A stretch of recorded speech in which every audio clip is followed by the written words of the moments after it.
म्हणजे लव्ह जिहाद.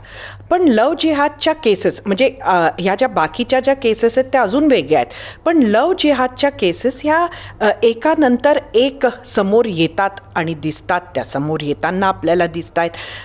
त्यात कुठेतरी म्हणजे ही करणारी मंडळी काही खूप मोठा आकडा असेल असं नाही, पण लव्ह जिहाद हे एकेकाळी त्यावर शंका होती की खरंच असं काही आहे का, पण आज लोकांना असं वाटतं की हो असं आहे.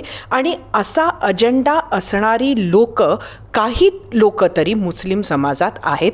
तर याबद्दल हे किती खरं तुम्ही मानता?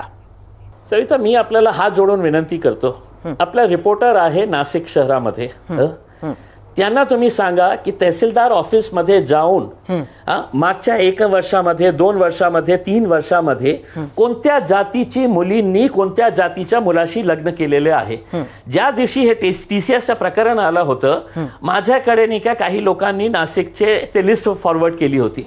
अनेक मुस्लिम मुली जे आहे ते नॉन मुस्लिम मुलांशी लग्न, आणि ते रजिस्ट्रार ऑफिसमध्ये एक सिस्टम आहे, तुम्ही लग्न करणार असेल तर ते फॉर्म भरून तर ते बोर्डवर लावतात ते.